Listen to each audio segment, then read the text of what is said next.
What is up, guys? It is me, Max, back again with another guitar tutorial. Today we're taking a look at David Guetta featuring Anne-Marie, Don't Leave Me Alone.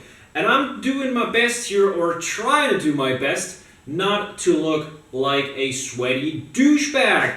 Which is kind of hard because it's like approximately 1,000 degrees Celsius in here, and yes, I measure my temperature in Celsius because it makes sense to start at 0 in my opinion. But without going further or deeper or whatever into that, we're going to take a look at the song. And one of the reasons why I enjoy the song so much is it allows me to teach you the basic or some of the most basic chords out there, some of the most important ones. And the switches between those chords are also something we as guitarists have got to be able to pull off. And yeah, this song is a great way to practice that. And also in a pretty simple manner because we've got the same arrangement of chords throughout the entire song in the exact same order. So there's not too much to it. As I said, it is pretty basic, but that's what makes it a great song to teach. And a great song to learn from and to take stuff away from. And without any further ado, let's just jump right in. So let's take a look at those chords. We started off with a G. We put our first finger onto the 2nd fret on the 5th string. We put our 2nd finger onto the 3rd fret on the 6th string. And our 3rd finger onto the 3rd fret on the 1st string. We don't have to mute anything. We just strum down once. Just like that, and that is a G, our first chord. And we jump from here over to here onto an A minor. We've got our first finger on the 1st fret on the 2nd string, 2nd finger on the 2nd fret on the 4th string, and 3rd finger on the 2nd fret on the 3rd string. This time around we bring our thumb up here and mute the 6th string by slightly touching it over here, and we go down once as well, like that. So we've got the G, the A minor, and then we jump from here over to here. Very simple switch. We just take our first finger off and we move our 2nd and 3rd finger one string up each. So now we've got the 2nd finger on the 5th string, now a 3rd finger on the 4th string. We stay on the 2nd fret and go down once.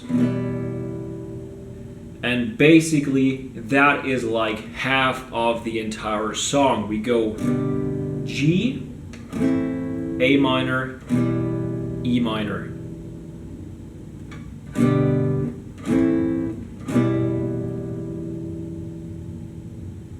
And the second half starts off with a C, so we move from here over to here. We've now got our first finger on the 1st fret on the 2nd string, 2nd finger on the 2nd fret on the 4th string, and 3rd finger on the 3rd fret on the 5th string. And once again, we have to mute the 6th string. We can either do that with our 3rd finger, but I still prefer the thumb. We go down once, sounds like this. Then we switch on to our last new chord, which is a D. So we go from here over to here. We've got our first finger on the 2nd fret on the 3rd string, 2nd finger on the 2nd fret on the 1st string, and 3rd finger on the 3rd fret on the 2nd string. And this time around we use our thumb to mute both the 6th and the 5th string.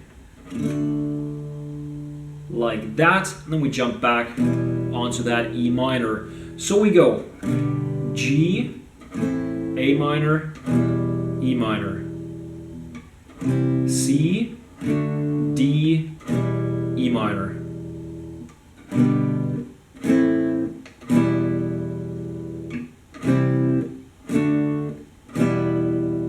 And you know what, guys?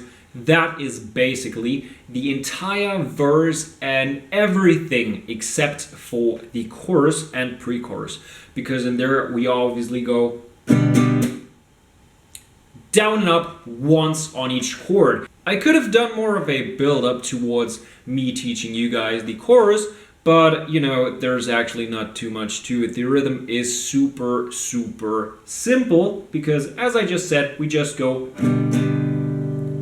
down up once on each chord, and what I like to do is slap my right hand onto the strings in order to mute them, because we get that kind of slapping sound. That's what it is, and that's what it sounds like. So nothing too crazy about it, but I think it kind of gives it a, nice little touch. And we go down and up on the G, the A minor, and the E, the C, the D, and the E minor again.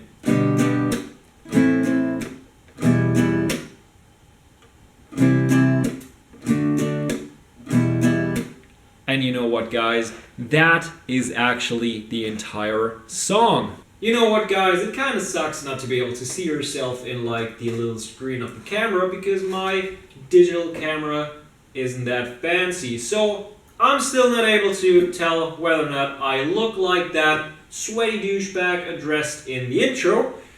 I still hope I don't, but things might have changed. It basically got even hotter. But you don't have to care about that. Only I do. I mean, you have to look at me, but it's not that important in the video. But let me wrap it up here, guys. I hope you enjoyed this video. If so, drop it a thumbs up. Helps me out more than you might think. Be sure to hit that subscribe button if you haven't done so already in order not to miss out on any of the upcoming lessons. And yeah, as always, I hope that I will see you guys next time.